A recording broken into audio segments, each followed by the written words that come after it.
Praise lord. Good morning. ప్రభువైన యేసుక్రీస్తు నామంలో ఈ ఉదయకాలమున మీ అందరికీ కూడా నా హృదయపూర్వకమైన వందనాలు చెల్లిస్తున్నాను. ఎలా ఉన్నారమ్మా? అందరూ బాగున్నారా? నిజమేలే, చాలామంది కుటుంబాలలో అనారోగ్యాలు, బాధలు, సమస్యలు, ఏ రోజు ఏం జరుగుతుందో తెలియనటువంటి ఇలాంటి రోజుల్లో దేవుడు మనందరినీ కూడా ఇలా కాచి కాపాడుతున్నాడంటే కేవలము దేవుని యొక్క కృప. స్తోత్రం, హల్లెలూయా. నిజంగా ఎంత బలమైన దేవుడు అంటే మన దేవుడు చాలా శక్తివంతుడు.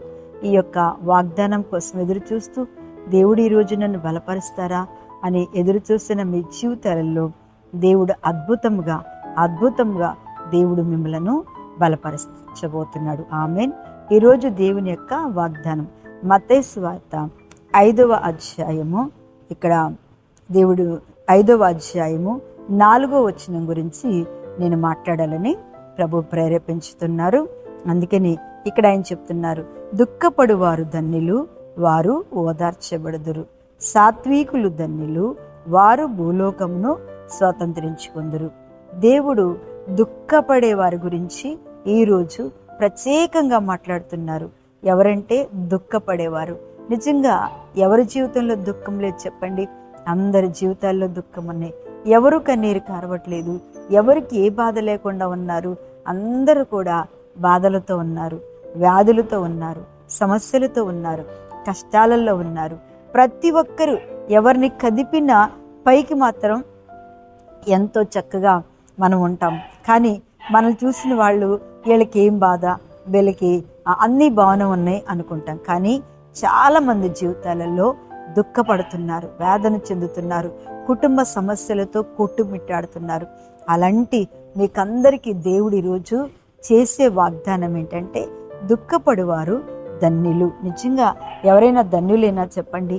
కానీ దేవుని దృష్టిలో మాత్రం మనము ఎక్కడ మోకరించి ఏడుస్తున్నామో, ఏ సమస్యల గురించి ఏడుస్తున్నామో, ఏ కార్యాలు ఆగిపోతూ ఏడుస్తున్నామో, దేవుడు నిజంగా మనలను దుఃఖపడుతున్న నీ జీవితంలో ధన్యులు అంటున్నారు. ఈ రోజున నవ్వుతున్న మనందరి జీవితాల్లో కూడా వెనక ఎంతో దుఃఖం ఉంది, ఎంతో బాధ ఉంది. ఎప్పటికైనా ఎంతో దుఃఖాన్ని మన జీవితాల్లో ఇచ్చాడు. కానీ ప్రభువు దృష్టిలో మాత్రం మనం ధన్యులము. దేవునికి స్తోత్రం, హల్లెలూయా అని చెప్తూ ఆయన ఏమంటున్నారంటే వారు ఓదార్చబడతారు కదా.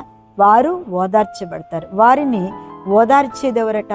ఖచ్చితంగా మనకు ఒక తండ్రి, అద్భుతమైన దేవుడు, కార్యం చేసేవాడు, స్వస్థపరిచేవాడు.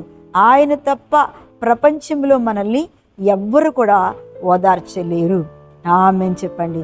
ఆయన ఆదరణ, ఆయన ఓదార్పు మనకి ఇవ్వాలి అంటే ఖచ్చితంగా మన జీవితాల్లో ఏదో ఒక విషయంలో దుఃఖం అనేది చాలా మన జీవితాల్లో అవసరమైంది. దేవుని బిడ్డలారా, ఈ వాక్యం వింటూ ఎక్కడెక్కడ ఉండి బాధ అనుభవిస్తున్నారో, దుఃఖం అనుభవిస్తున్నారో, ఖచ్చితంగా ఈరోజు ప్రభు మీకు చెప్తున్న మాట ఏంటంటే మీరు ఓదార్చబడతారు. ఆ ఓదార్పు మామూలు కాదు. మార్తా మరియా లాజరు చనిపోయినప్పుడు దేవుడు అక్కడికి వెళ్ళి, యోహాను సువార్త 4వ అధ్యాయంలో ఉంటుంది, అక్కడికి వెళ్ళి చక్కటి మాట మార్తా మరియతో చెప్తున్నాడు. వాళ్ళందరూ ఏడుస్తుంటేనంట అందరూ కన్నీళ్లు కార్చి ఏడుస్తున్నారట. అయ్యో, ఒక్కగానొక్క తమ్ముడు, తల్లి లేదు, తండ్రి లేదు, వీరికి చాలా అండగా ధైర్యముగా ఉండేవాడు. అలాగనే ప్రభువైన యేసు వచ్చినప్పుడు ఏది తేవాలన్నా ఆయనే తీసుకొచ్చి పెట్టేవాడు అని వీళ్ళందరూ ఏడుస్తుంటే అక్కడ చక్కటి మాట ఉంది. యేసు ప్రభు కూడా ఆమెతో, వారితో కలిసి కన్నీరు కార్చెను అని ఉంది. దేవుని స్తోత్రం చెప్పండి. నిజమే, మనం ఏడుస్తుంటే దేవుడు సంతోషించి నవ్వి బాగయింది మీకు అనేవాడు కాదు. మనుషులైతే ఈ లోకంలో మనం ఏడుస్తూ ఉంటే వాళ్ళకి తగిన సాక్షి జరిగింది, వాళ్ళకి అంతే అవ్వాలి. నిజంగా మానవులంగా మనం ఏమంటామంటే వారు చేసినటువంటి తప్పుకి, లేకపోతే వారు చేసినటువంటి పాపానికి ఇదే శిక్ష దేవుడేశాడు అంటాం. గబుక్కుని మనం ఏం చేస్తామంటే తీర్పు తీర్చేస్తూ ఉంటాం. నిజంగా తీర్పు తీర్చవలసిన అవసరం మనకి లేదు బిడ్డలారా. అందుకే దేవుడే ఆమెతో చెప్పాడమ్మా, మరియా, నిజంగా నువ్వు నమ్మినాడలా దేవుని మహిమను చూస్తావు అన్నాడు. స్తోత్రం చెప్పండి, హల్లెలూయా. అలాగే ఇక్కడ కూడా ఏంటంట, దుఃఖపడు వారు ధన్యులు, వారు ఓదార్చబడతారు.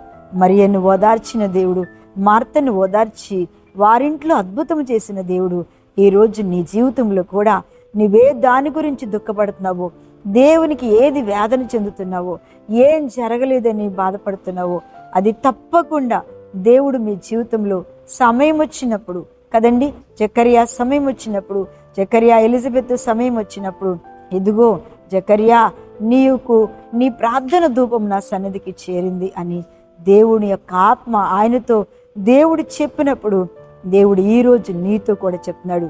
మరియలాగా దేవుడు కన్నీరు కార్చి నమ్మితే మహిమను చూస్తావని ఆ చనిపోయిన వ్యక్తిని లేపినట్టుగా, అలాగే దేవుని యొక్క సన్నిధానంలో ప్రభువైన యేసు ఈ రోజున మిమ్మలను కూడా దేవుడు ఏం చేయబోతున్నాడు? ఓదార్పునిస్తున్నాడు, ధైర్యం ఇస్తున్నాడు. దేవునికే స్తోత్రం కలుగును గాక. హల్లెలూయా.